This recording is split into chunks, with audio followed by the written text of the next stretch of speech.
Hi friends, இப்போ வந்து நம்ம கத்திரிக்காய் சட்னி வந்து எப்படி பண்ணுறதுன்னு பார்க்கலாம்.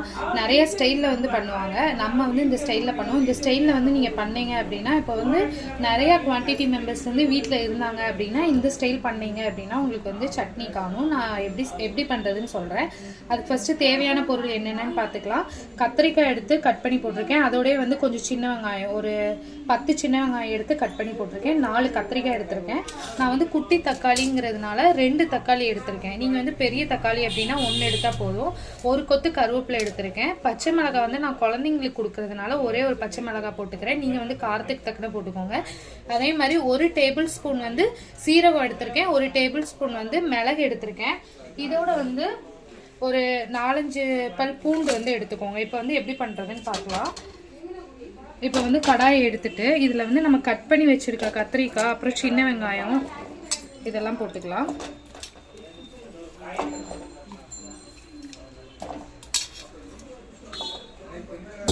அதோடு நம்ம எடுத்து வச்சிருக்க 2 தக்காளி, கருவேப்பிலை, பச்சை மிளகா, சீரகம், அப்புறம் மிளகு, அப்புறம் வெள்ளைப்பூடு, இது எல்லாத்தையும் நம்ம போட்டுக்கலாம்.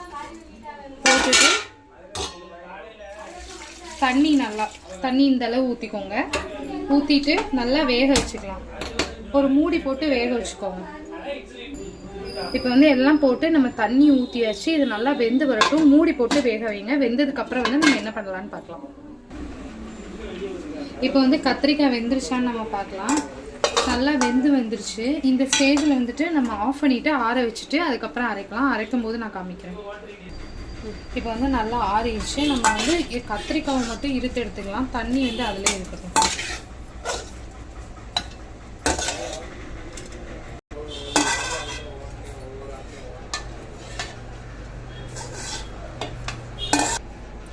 இப்போ வந்து நான் கொஞ்சம் உப்பு போட்டுக்கிறேன்.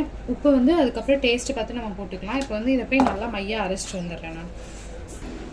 இப்போ வந்து நான் அரைச்சிட்டு வந்துட்டேன். நல்லா மையாக அரைஞ்சிருச்சு. இதை வந்து நம்ம ஒரு பாத்திரத்தில் மாற்றிக்கலாம். மாற்றிட்டு நம்ம வேக வச்ச தண்ணி கொஞ்சம் மிச்சம் இருக்குல்ல, அதை வந்து தூர விட்டு வேண்டாம். அதை வந்து இதோடய மிக்ஸ் பண்ணிக்கோங்க. இதோட மிக்ஸ் பண்ணிவிட்டு தேவையான அளவு தண்ணி இந்த ஜாரில் ஊற்றிக்கோங்க.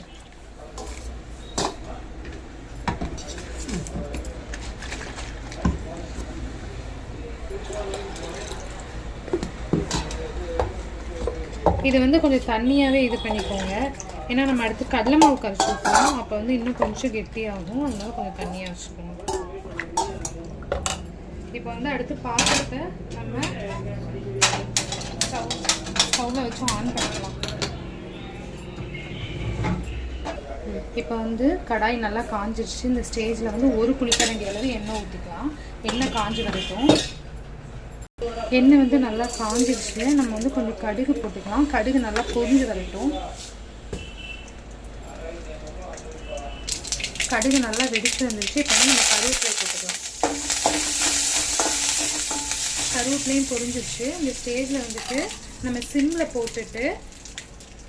போட்டுட்டு இந்த நம்ம கரைச்சி வச்சுருக்க கத்திரிக்காய் சட்னி இந்த கன்சிஸ்டன்சியில் இருக்கணும். இதை வந்து இதில் ஊற்றிடணும். ஊற்றி கொஞ்சம் காயப்பொடி போட்டுக்கோங்க. காயப்பொடி கொஞ்சம் போட்டுட்டு இது நல்லா ஒரு 5 நிமிஷம் கொதிச்சு வரட்டும். நம்ம மூடி வச்சிடலாம். இப்போ வந்து நல்லா கொதிச்சு வந்துருச்சு. நம்ம இந்த ஸ்டேஜில் வந்துட்டு நான் கடலை மாவு வந்து இந்த டீஸ்பூனுக்கு வந்து ஒரு 1.5 டீஸ்பூன் போடுறேன். போட்டு தண்ணி கொஞ்சோண்டு ஊற்றிக்கோங்க.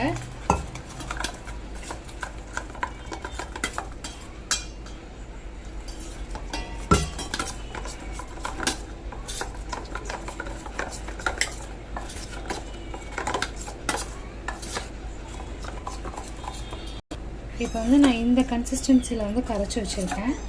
இப்போ வந்து இதை வந்து நம்ம கொதிக்கிற சட்னியில் வந்து நம்ம ஊற்றிடலாம். ஊற்றி இது வந்து ஒரு 5 நிமிஷம் கொதிக்கணும். அந்த கடலை மாவு பச்சை ஸ்மெல் போகிற வரைக்கும் வந்து நம்ம கொதிக்க வேணும். இங்கே வந்து கட்டி வரக்கூடாது. கட்டி முட்டி லைட்டாக கட்டி முட்டி வந்தாலும் அது வந்து கொதிக்கும் போது வந்து சரியாயிடும். இப்போ 5 நிமிஷம் சிம்மில் போட்டு கொதிக்க விடுங்க. ஏன்னா நம்ம வந்து கடலை மாவு கரைச்சி ஊற்றிருக்கோம். நீங்கள் ஹை ஃப்ளேமில் வச்சிங்க அப்படின்னா டக்குன்னு வந்து கட்டியாயிரும். ஆனால் கடலை மாவு வந்து வேகாது. அதனால் வந்து சிம்மில் போட்டு ஒரு 5 நிமிஷம் கொதிக்க விடுங்க மூடி போட்டு.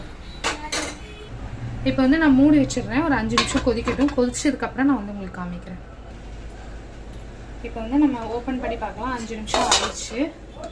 எப்படி வந்துருச்சு பாருங்கள். இதே மாதிரி நீங்களும் ட்ரை பண்ணி பாருங்கள், செம்ம டேஸ்ட்டாக இருக்கும். இப்போ நிறைய பேர் வீட்டுக்கு மெம்பர்ஸ் வந்துட்டாங்க அப்படின்னா நீங்கள் வந்து இந்த மாதிரி சட்னி ட்ரை பண்ணி பார்க்கலாம். இதில் வந்து நான் 4 கத்திரிக்காய் தான் சேர்த்துருக்கேன். ஆனால் நமக்கு சட்னி எவ்வளோ கிடச்சிருக்குன்னு பாருங்கள். இன்னும் கொஞ்சம் நீங்கள் ஒருவேளை உங்களுக்கு லிக்யூடாக வேணுனாலும் நீங்கள் லிக்யூட் ஊற்றிக்கலாம், தண்ணி ஊற்றிக்கலாம். டேஸ்ட்டாக தான் இருக்கும். இந்த மாதிரி ரெசிபி நீங்களும் ட்ரை பண்ணி பார்த்துட்டு எப்படி இருக்குன்னு சொல்லி எனக்கு கமெண்ட் பண்ணுங்கள். எல்லாருமே வீடியோஸ் பார்க்குறீங்க, ஆனால் சப்ஸ்கிரைப் பண்ண மாட்டேங்கிங்க. ஒரு சப்ஸ்கிரைப் பட்டனை வந்து தட்டி விட்டு போயிடுங்க. லைக் பண்ணுங்கள், கமெண்ட் பண்ணுங்கள். Thank you so much. வீடியோ முடிஞ்சிருச்சுன்னு நினச்சிங்களா? இன்னும் முடியலை. கத்திரிக்காயோட பெனிஃபிட்ஸ் பற்றி நான் சொல்கிறேன். கத்திரிக்காய் வந்து மோஸ்ட்லி யாருமே எடுத்துக்க மாட்டாங்க, குழந்தைங்களும் சரி பெரியவங்களும் சரி. ஆனால் நீங்கள் இந்த மாதிரி பண்ணி கொடுத்தீங்க அப்படின்னா கத்திரிக்காய் சட்னி மாதிரியே அவங்களுக்கு வந்து தெரியாது.